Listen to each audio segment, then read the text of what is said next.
Good morning, good afternoon, good evening, and welcome home to USA Global TV and Radio, where we provide world-class education, entertainment, hope, and inspiration. I'm Dr. JACALYN, also known as Avalon Jackie. That's right. And our show today is the United Kingdom News and Cultures, episode 122. Can you imagine?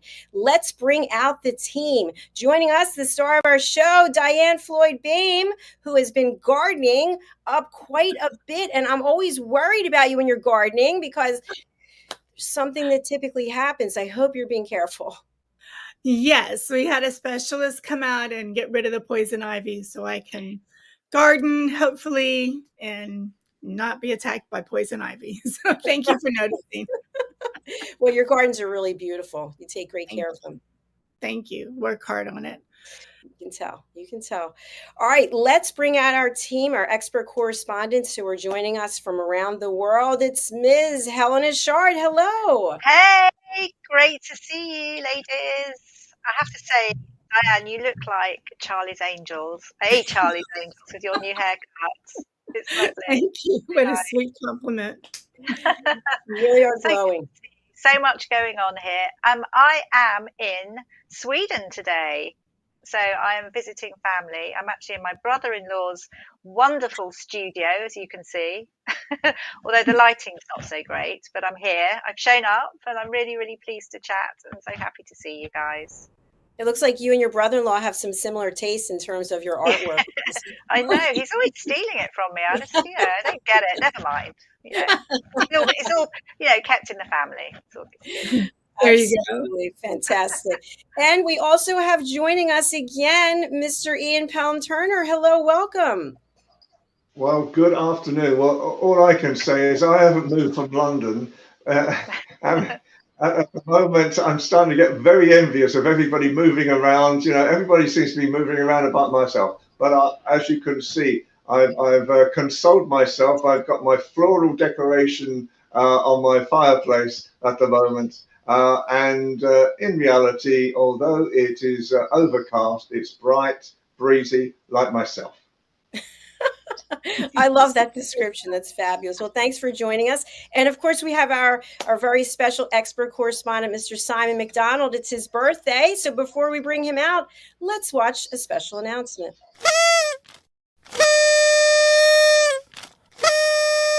Happy birthday! Happy birthday! Happy birthday! Happy birthday! Yay! Here's the birthday boy. Welcome.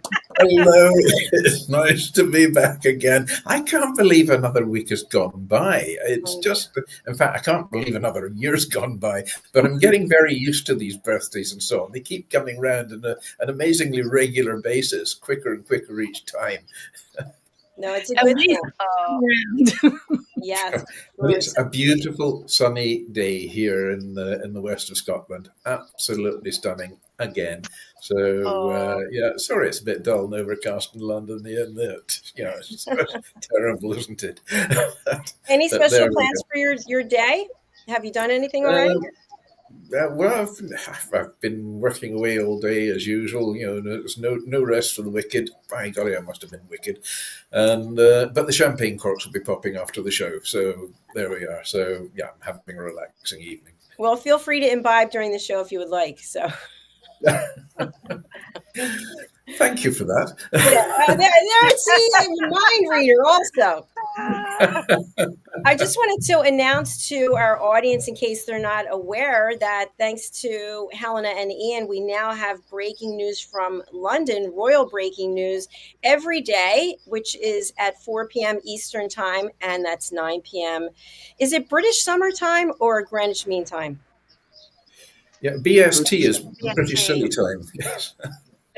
Okay, so it's the silly time. So do watch those clips. You can go over to our YouTube channel, USA Global TV and Radio. You can see them there as well. All right, let's get started with our royal roundup. Helena, we're going to go over to you. Goodness. Well, I'm hoping that maybe Mr. Turner might like to join in, but I will get things started. Okay, so where are we? We have lots of royal news. But I think actually I'm going to start with, so doctors finally give the go-ahead to King Charles. Now, this is really great news. Now, they are giving the go-ahead to Charles visiting Samoa, which is a very little island, and also later in the year, Australia. So we're really excited. It's been a bit touch and go.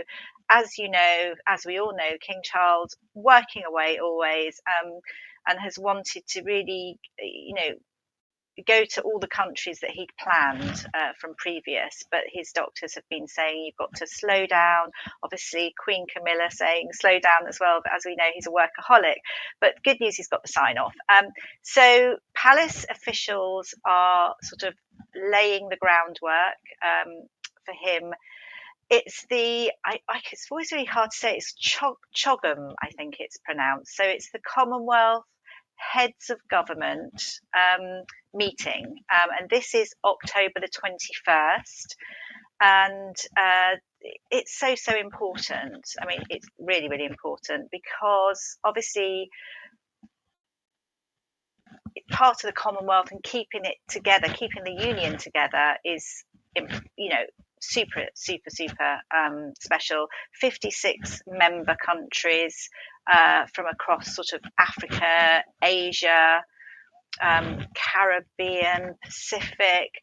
So there's a lot to do, and he's so excited that he can be there, and we're just thrilled for him because obviously what that shows is that he is well enough and raring to go, and excited as well for him to be going to Australia later in the year. So there we are. What do people think? We're just thrilled that King Charles is doing well. Ian, what are your thoughts? Absolutely. I mean, Samoa is very important now anyway at the moment, because the reality is that I think it's one of the countries that is affected by climate change. And I've got a feeling that at the moment they're very worried about the island going underwater.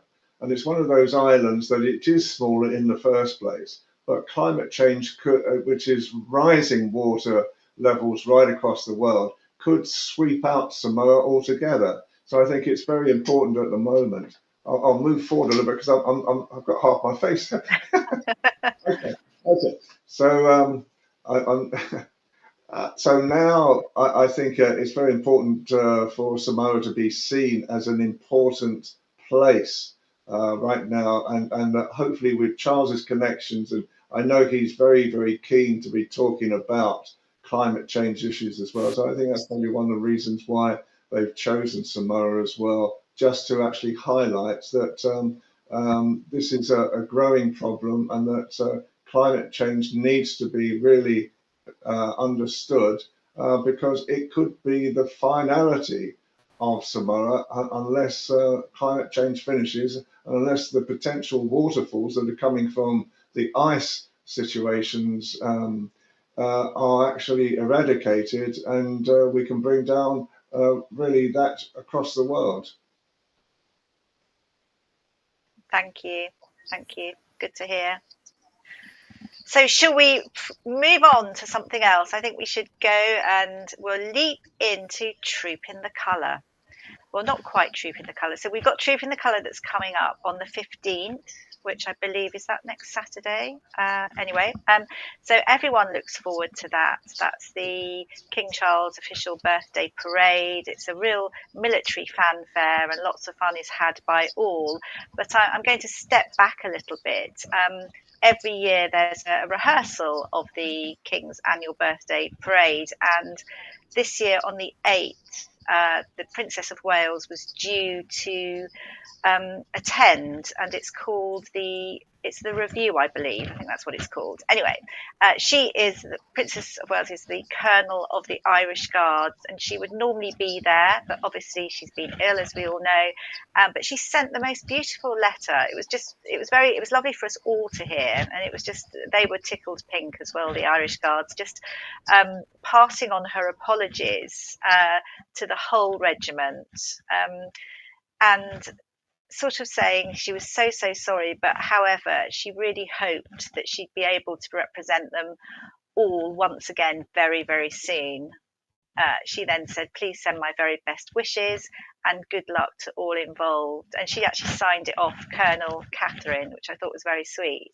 But I think the good thing about this, and the thing that really stands out, and in a way has sort of dampened any of these other thoughts where people keep saying, oh, the Princess of Wales, she's never going to be working again as a royal, she'll never be this, she's disappeared, and various things. But obviously she's saying she hopes to be back very soon, and it's that being back very soon that we're interested in, because everyone's been waiting to know when will she be doing further works. Now, there is a slight chance she could be at Buckingham Palace on the balcony at Trooping of the Colour. I think everyone would be so excited and lifted to see her, although again she doesn't want to take away from the special day for King Charles. So anyway, we're just excited, good to hear from her, and we know from sources and also in people that we liaise with that she has definitely turned a corner. So we will be seeing her soon. And more importantly, she is still looking after her children. And that's also very important, because obviously they are future heirs to the throne. Thank you. What do people think? That's right. And I think, again, the reality is at the moment, there's a lot being looked at for next Saturday, the Trooping of the Colour, because in reality, if Kate appears on the balcony again, that will be her first public appearance since the cancer video. And at the same time, Charles now is being forced not to ride his horse. Thank God for that, because I could see some terrible accident happening. Charles at the moment is still going through chemotherapy, and he wanted to ride his horse as he had done in 2023.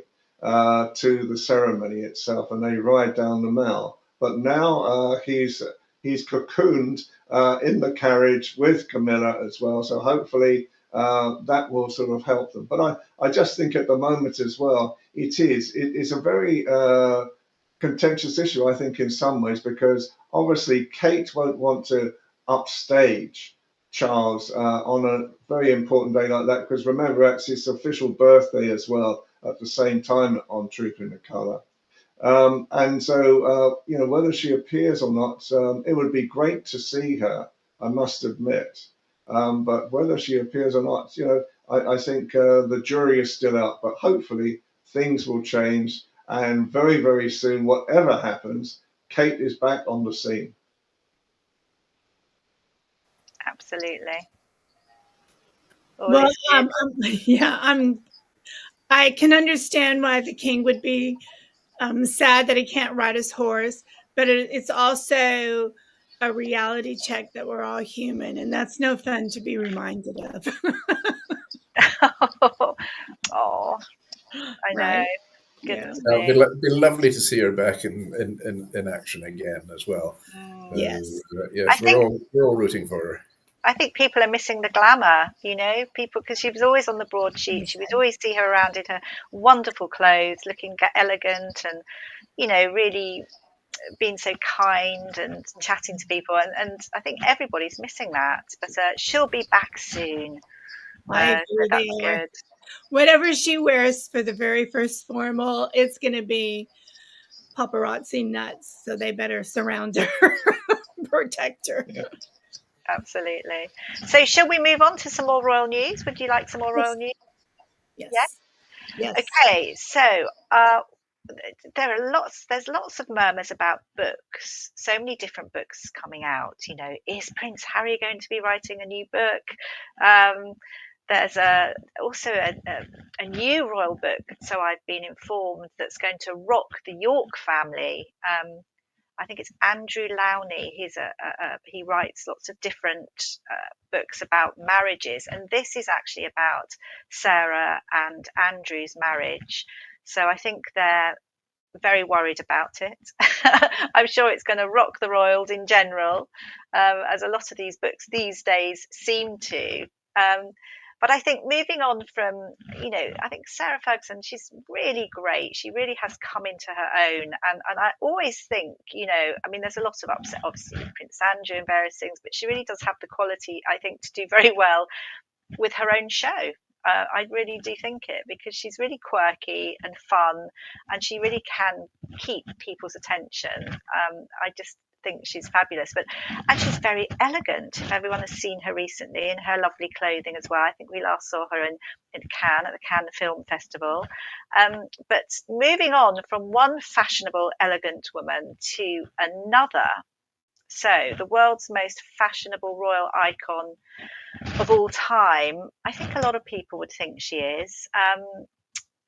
She is basically a centre to a new exhibition that has been launched.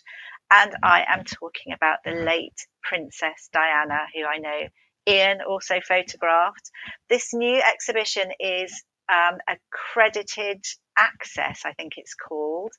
It's an exhibition which is, you know, through the lens. It's seeing Princess Diana at different times, different iconic times that we remember. They're very, very large photographs on display, so very, very recognisable. And this exhibition is allegedly, they are her official photographers. I am laughing because I know what Ian's thinking. I'm sure we'll allow him to talk shortly. But it's the behind the scenes stories as well of the Hussein family. Now, this is Anwar, Samir, and I believe Zach. They have, or the oldest brother has a 60-year career. So it's their photographs, and it tells a great story. So everyone should race to just have a look anyway, because it's always wonderful to have any exhibitions in London and UK. It's at the Dockside Vaults, St Catherine Docks, London E1, and it's up to the 2nd of September, so there's still a little bit of time. But, you know, again, it's that kind of thing, as we're all missing the Princess of Wales and missing her elegance, you know, it sort of is quite exciting now to be able to see some lovely photographs of the late Princess Diana. Over to Ian Turner, if possible, to give his thoughts. Yeah, I mean, Anwar Hussein used to have the same agent as myself, Perry Fincher from Photographers International. And so I think it's an interesting comment that I suppose in reality I could call myself, the official photographer as well then, because obviously I worked with several events very similar to Anwar Hussein. I think all power to him. He's of an age now where he probably needs the money if he's got two growing sons as well. And I think at the moment, with raw photography, it's a much tougher industry nowadays. When I worked with the royal family members, there were very few photographers around allowed to do anything that close with them at all. Nowadays, there's thousands of them. You've only got to look at what's going on behind the scenes a lot of the time. If something like, for example, if Kate turns up on Saturday, probably about 2,000 lenses will be trained on her on the balcony and doing close-ups to see how she's looking right now. So I think it's all power to him. The reality is that we're all proud of the work that we did with members of the royal family. They do bring back memories as well. And just talking about Sarah Ferguson, I think Sarah and Diana as well, that they were really the people who fought the system more than anything to allow themselves to be themselves as well. And they were much before Meghan's time. So in some ways, I always understand Meghan's struggles now, because of this. But all power to him. I hope it's a great exhibition. I shall probably go along as well. And I always enjoy seeing raw photographs. So the funny thing is that really when it comes to obviously saying you're the official photographer, there are thousands of photographers probably wanting to take that title, I would think. So it couldn't quite work like that, could it? I don't think so, because basically at times I did official photographs for 5 generations of the royal family. So and these were sort of a lot of the time behind the scenes as well, not just purely public. Oh no, events. I don't mean you. I wasn't talking about you. I was talking about the other people. For instance, because like the Hussein family, there were other, thousands of photographers sort of registered with the agencies that took wonderful photos. So it's one, isn't it? It's one to think about. But I'm looking forward to it as well. And I think also I went to the Philip Mould Gallery. Now, the Philip Mould Gallery is a wonderful little gallery on near Horse Guards Parade, near Piccadilly Circus, and it's where the lovely new portrait of King Charles is being exhibited before it's actually sent to a museum. So I was so excited. I rushed to the gallery. I thought I'm going to go have a look. I've not been to the Philip Mould Gallery. Absolutely stunning, and I look forward to visiting all their future shows and portraiture. But it was so wonderful to see the picture. It's the one, everyone that's with the red in the background. And he's stood there, he's got this great face, and he's sort of holding his sword in front of him, and you can see his fingers. And I think he has a butterfly on his left shoulder, which is to show metamorphosis. So from prince to king, because the actual portrait painter started when he was prince and finished it when king. But absolutely beautiful. I can't remember his name at this moment. It will come to me. But the sad thing is, as always happens, and it's just like this, what happened at the recent wedding, where there was orange paint thrown everywhere at this recent high society wedding, that people have raced in and they've stuck things on King Charles on the picture. They glued, I think it was Wallace and Gromit, they glued Gromit's or Wallace's face onto the face, and it upsets me, when they do this to pictures. I mean, I think in this situation, or portraits, where people have worked tirelessly and produced them, I'm hoping that it's okay now and they've managed to peel it all off. But it's. I understand people wanting to make a point, but I think when people are damaging things, there are other ways around it, and communication is definitely key. What do you think, Ian? I think that you're quite right, you know, but I have to admit, I did chuckle for a second when I saw Wallace and Gromit's face over the top of Charles's portrait. It sort of, you know, what do I think of the painting itself? I didn't really like it, if I'm really honest.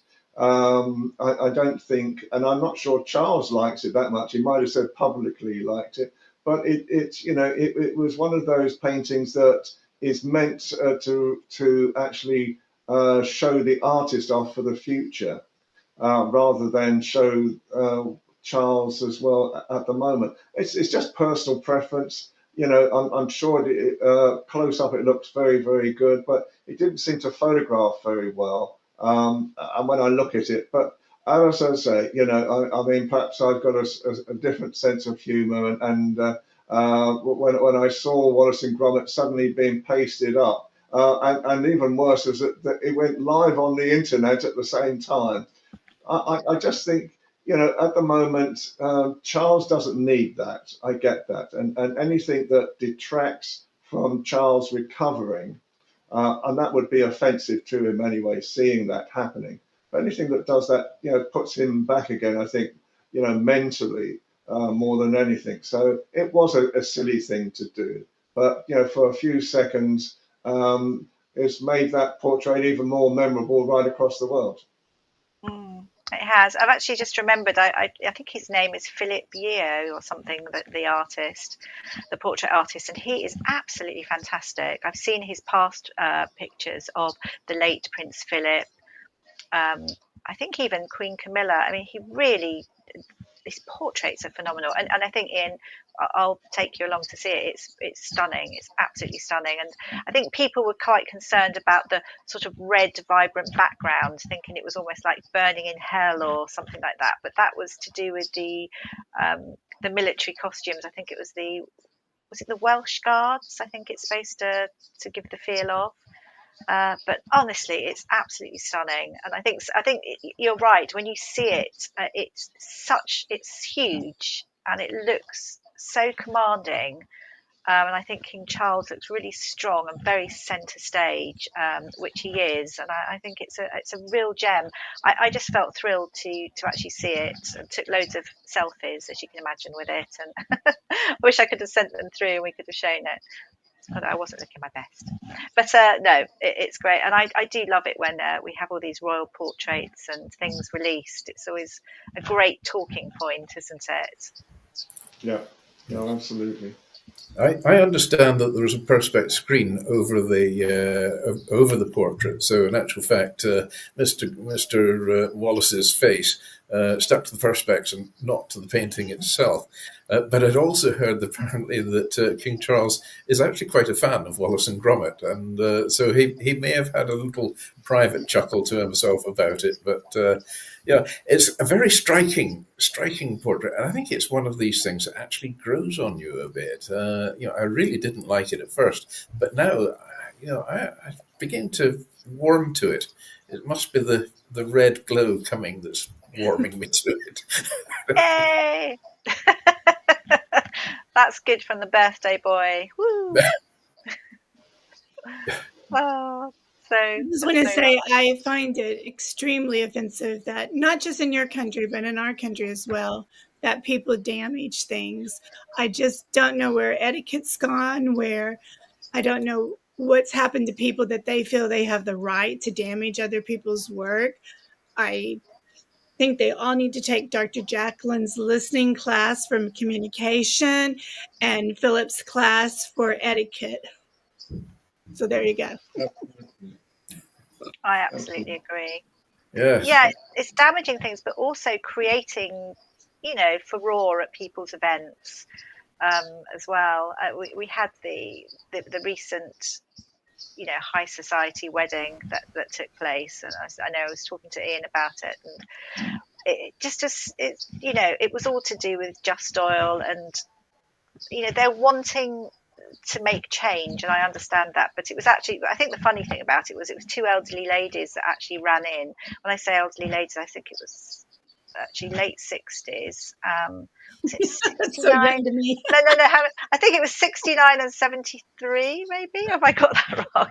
But anyway, they rushed in with this orange spray, which is actually orange paint, and there's 400 guests dressed up, in their finery, and there's all this orange whooshing all over the place. And I know they're trying to they basically wanted, it's human causing climate change, and they wanted to stop fossil fuel being licensed. I mean, that's the whole inference behind it.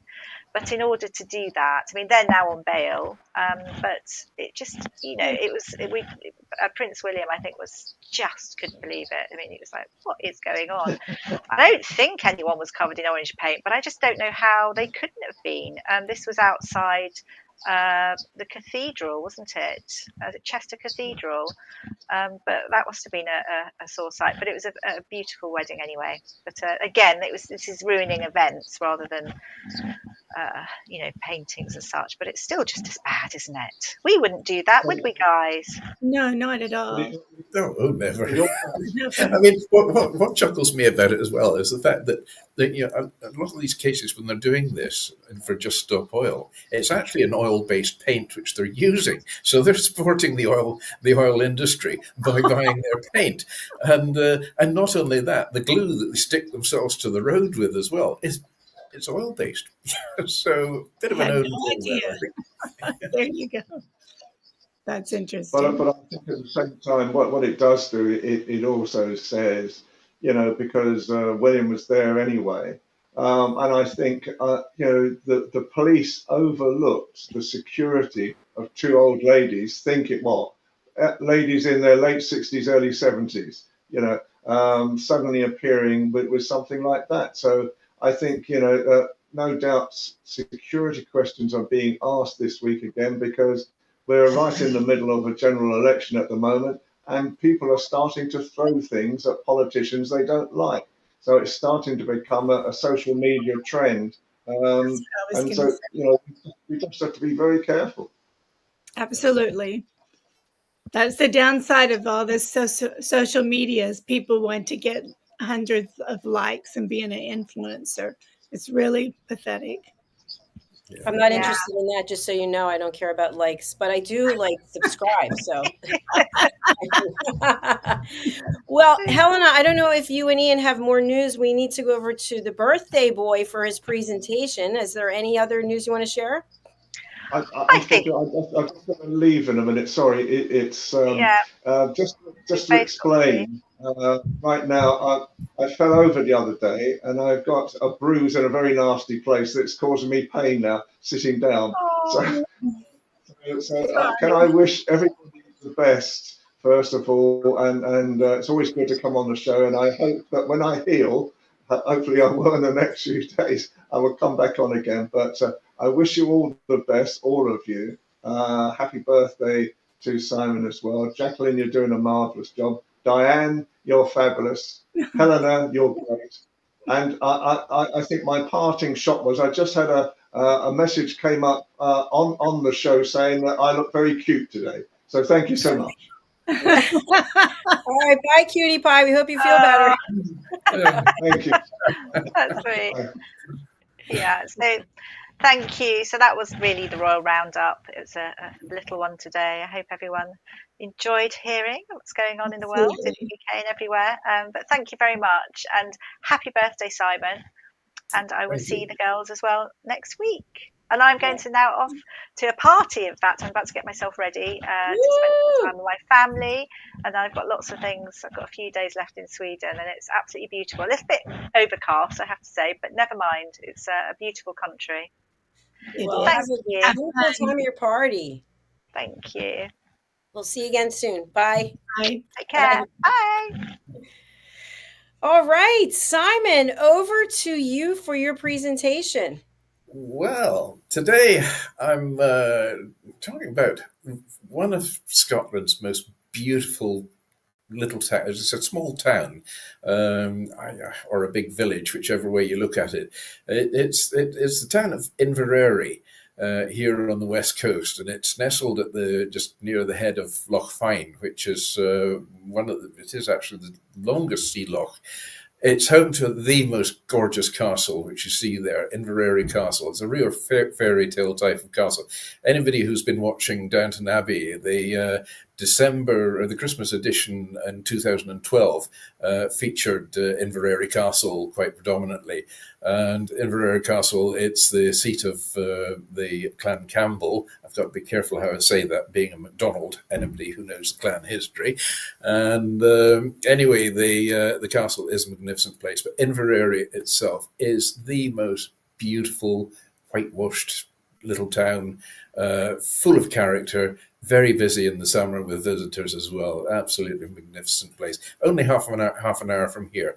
But during the Second World War, Inverary became really quite an important place. Now, bear in mind, the population of Inverary is 564 people. It was jumped on by 250,000 servicemen training in assault landings, building up through the war years towards D-Day landings in Normandy. So it was used as a very, very important training ground. So in the early to mid-1940s, the small Scottish town of Inverary, it hosted an estimate 250,000 service personnel over 4 years. And they came to the remote shores of Loch Fyne to practice amphibious landing techniques away from the prying eyes of the Luftwaffe. It was just outside of their range. So these are personal recollections of these times from 3 of the residents. In preparation for the outbreak of hostilities, plans had been made for the evacuation of city children to the comparative safety of the countryside. During a thunderstorm, the Clyde steamer, the ship, the Duchess of Hamilton, tied up at Inverary Pier, and a troop of very bewildered children was led down the gangway. They were marshalled at the Jubilee Hall in Maltland, where they were given a hot meal cooked by a committee of local ladies. Under the direction of James Carmichael, a local contractor, every available car in the district was used to convey the children to their respective destinations in the area. The children were given a warm welcome, of course. The original women and children evacuees numbered 424. However, they couldn't settle so easily in the quiet and isolated community, so many of them returned back home to London, and they preferred to face the dangers of the German bombers in familiar surroundings than avoid them around the shores of Loch Fyne. In the school log of September 25th, 1939, the headmaster, Donald McKechnie, he noted that government evacuees began work today along with our own pupils, 22 boys and 43 girls. So by December 1943, only 4 evacuees actually remained in the borough. So in 1940, after the fall of France and the evacuation of the Allied expeditionary force from Dunkirk, Prime Minister Winston Churchill began planning for the reinvasion of Europe, still some years away. Admiral Keyes, director of the newly formed Combined Operations Command, began a search for a suitable place for commandos and landing craft crews to train together.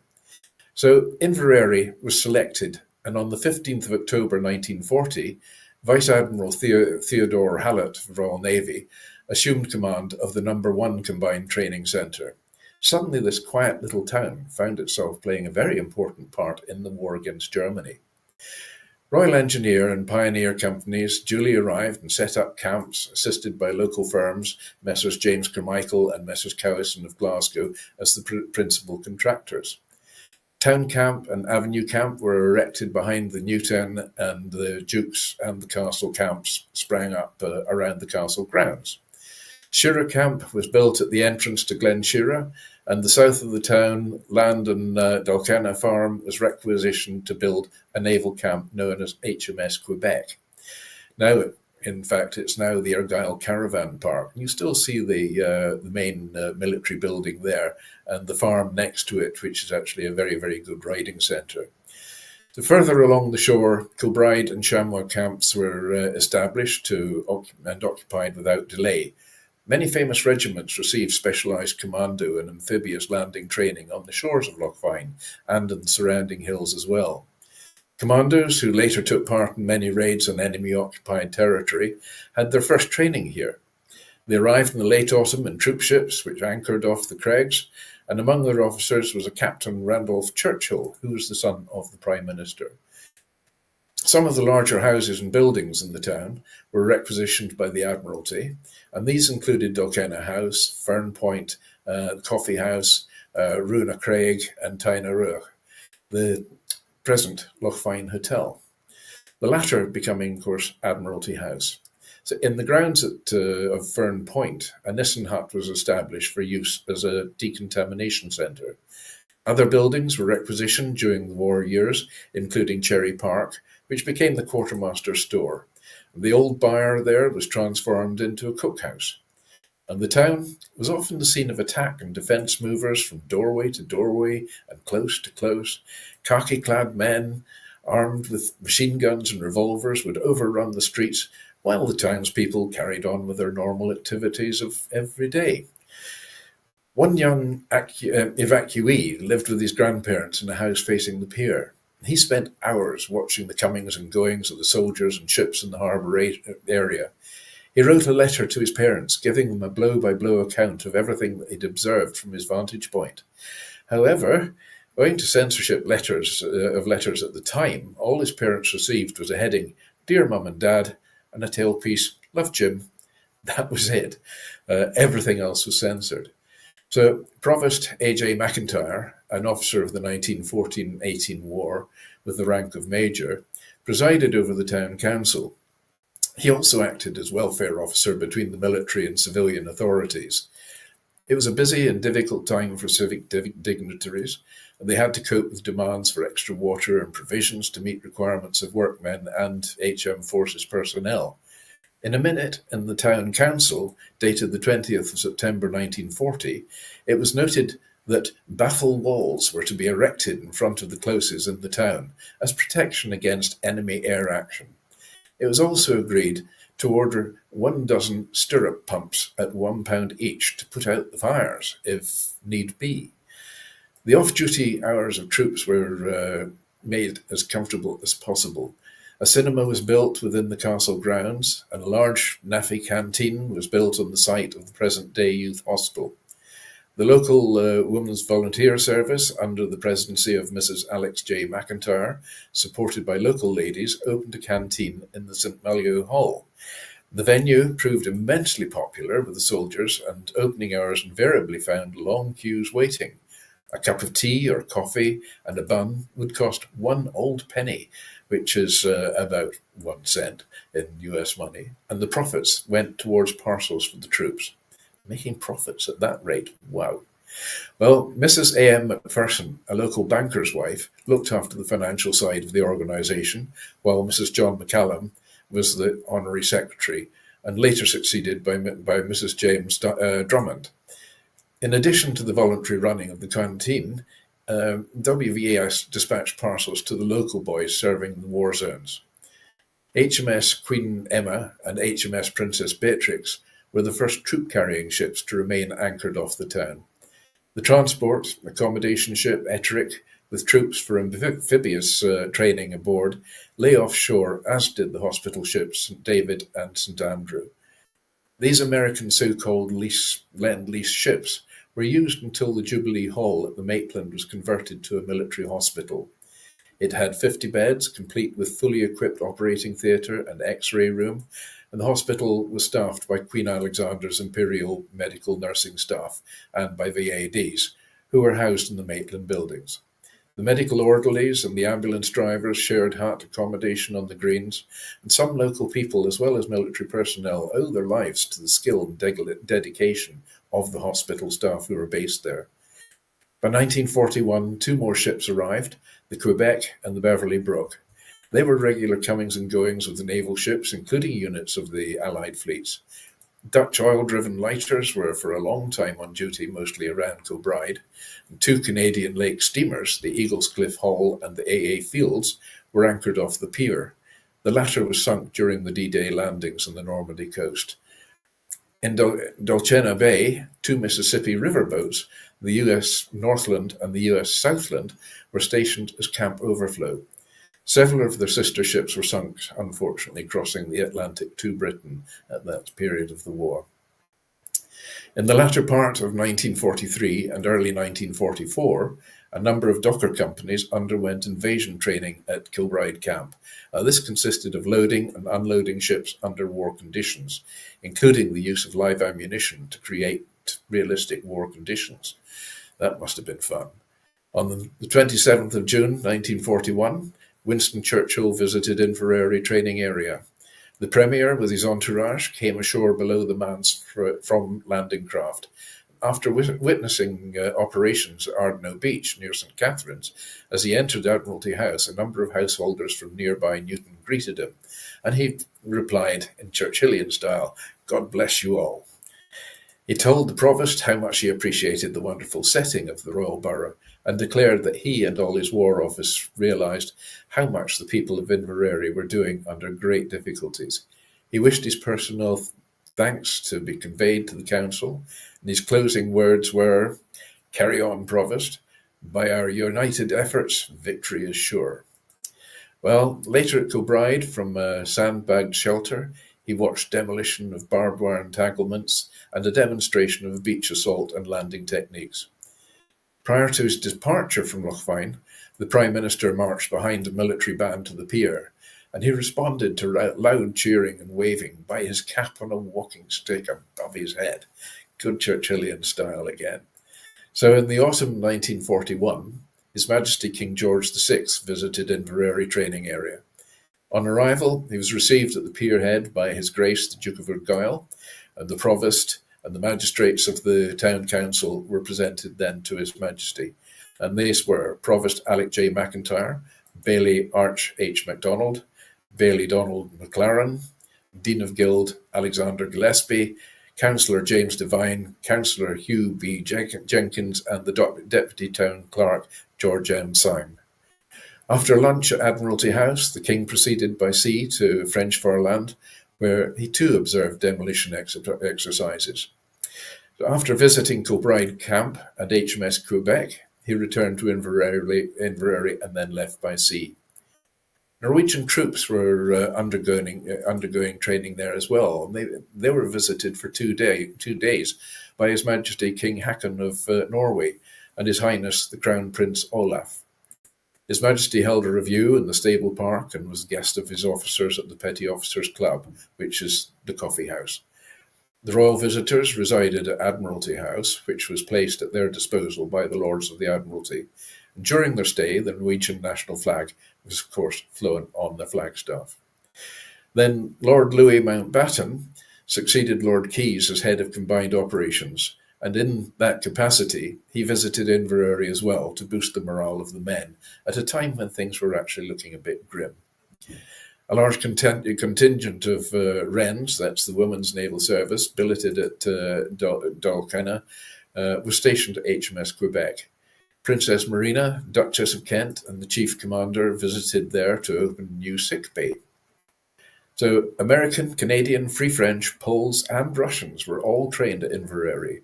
On one occasion, several landing craft, one of which was flying the Stars and Stripes, were seen approaching the shore just below the manse. The company, who walked up to Admiralty House, included General Eisenhower and Major General Thorne, GOC of Scottish Command, and Mr. Winnert, the US Ambassador to Great Britain. One local lady will be remembered with affection by troops who passed through Inverary. She was Miss Kirsty McLachlan of the Temperance Hotel, which is in the corner of Main Street and Eastern Front Streets in Inverary. Kirsty turned her hotel into a home from home for all who cared to call, and was affectionately known as the Mother of the Fleet. A casualty of war was the church steeple, which was removed because it was unsafe.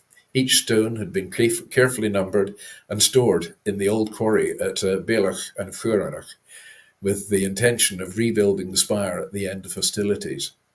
Well, the fate of these stones has long remained a mystery, so we can't have history here without a bit of mystery.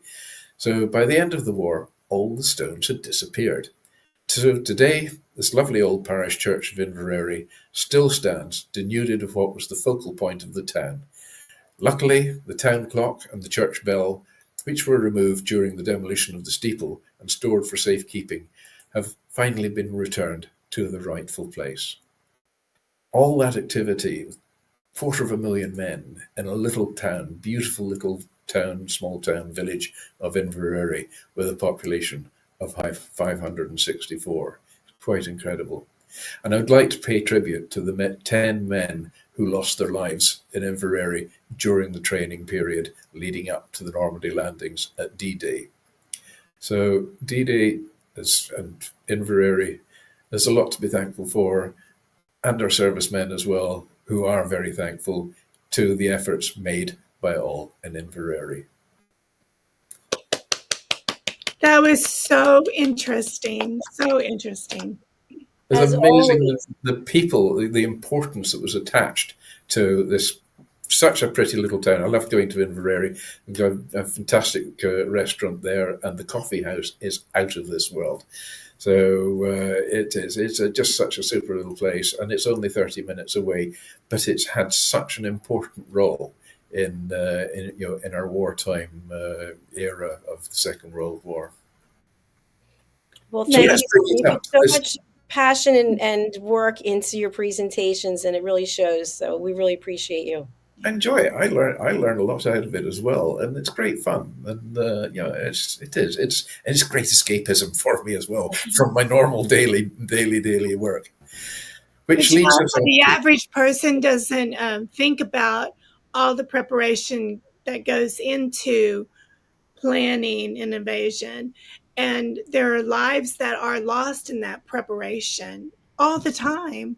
And Absolutely. so I commend you for reminding us of that and the 10 people who lost their lives. Well, they're very important. I mean, there was the Normandy commemorations recently as well. There Yes. was one of the D-Day veterans who was interviewed and said, "You're a hero." And he said, "No, I'm not a hero. The ones who didn't come back are the heroes." Mm. It got you there, it really did. I heard that. They say that if Normandy was to happen today, because of social media, they wouldn't be able to pull it off. And that's a sad statement, isn't it? Absolutely. I mean, the secrecy of these places was so important. I mean, where I lived up in the West Highlands before, I was in Lochaber, and within 20 minutes of my house, there were a number of large houses which had been taken over during the war. One was Arasake House, which became the headquarters of the SOE, the Special Operations Executive. And the next big house to it was Inverary Castle. And Churchill and Eisenhower had both been at Arasake House during the war. But at the end of the war, Churchill and Eisenhower got together with the commander of Inverary Castle. And they sat in the drawing room there and discussed future plans. And that was where the formation of the CIA was done. Oh, Wow. wow. Next year. So these houses, they're so important. They've got, if the walls could speak, wow, could they speak? Isn't that the truth? Well, you're helping walls speak every time you're on our show. Absolutely, you are. Well, there we go. Well, Anyway, on this day, bringing us up to date, I suppose better do something there, because we've got one or two bits and pieces there which I managed to dig up. And so on this day in 1931, Al Capone is indicted on 5,000 counts of prohibition and perjury. That beats Trump. That's what I was thinking. Or should I say it trumps Trump, yes. 1935, Senator Huey Long of Louisiana speaks continually for 15 and a half hours in the Senate. It's the longest speech on record in the US Senate, of 150,000 words. Who counted them? I was going to say, was anybody still awake? Exactly, yes. So probably, you had 8 hours sleep and woke up to catch the other half. Yeah. I'll be back tomorrow. No. When he was dehydrated. Yeah. So, and on this day in 1954, Bill Haley and his Comets released the hit single Rock Around the Clock, which changed the face of popular music forever. Yes. Wow. We're going to rock around the clock for your birthday, Simon. There we go. Yeah. Oh, yes. All the champagne corks will be popping later. Don't worry. So, birthdays today. 1924. George H.W. Bush, 41st U.S. president, was born in Milton, Mass. 1929. Anne Frank, the Dutch diarist and Jewish victim of the Nazi Holocaust, wrote the Diary of Anne Frank. And for her birthday, she received her very first diary. It's a poignant moment. Wow. Death in 203. Yeah, 203. Gregory Peck, the American actor, famous for To Kill a Mockingbird and MacArthur, dies of bronchial pneumonia, aged 87. What an amazing actor. He was just extraordinary. And I remember him from the Guns of Navarone as well. And for an American actor, he had a very English accent. And he was just a tremendous actor. So there we have On This Day. So it's been an interesting week, this one. And you forgot the most important thing. On this day, you were born into this earth. Oh, yes, I missed that out in birthdays. Yes, oh God, goodness. Yeah, I thought the list was a bit short somehow. Something's missing. What could it be? Oh dear, oh dear, oh dear. At least I didn't put it in the end one. No, that's great. Well, thank you both for being here. I really do appreciate it. We have to say goodbye because Ann Scotland's show is going to be starting in a few minutes, followed by the Royally Rich Lifestyle Show. And starting next week, we will have a brand new show called Unstoppable with Pastor Ralph Graves Jr. I'm really looking forward to that. Ralph and I met Alcini, and we were all together at RVN Television. So he also presided over my parents' ceremony last week. So really glad to have him back. So thank you. Diann, what would you like to leave our audience with today? Go find some bananas and make some banana pudding. It's summertime. Woo! I didn't expect that one. Fantastic. that one slipped up somewhere. Yeah. That was a good one. Birthday boy, what say you? Oh, well, I mean, I wonder sometimes, but sometimes I pretend to be normal, but that gets boring. So I just go back to being me. We like you just the way you are. Amen. So thank you, everyone, for joining. Please go over to our YouTube channel and subscribe, USA Global TV and Radio, and also download our app on Roku Worldwide and Amazon Fire. We'll see you again next week. Take care. Bye for now. Bye. Bye.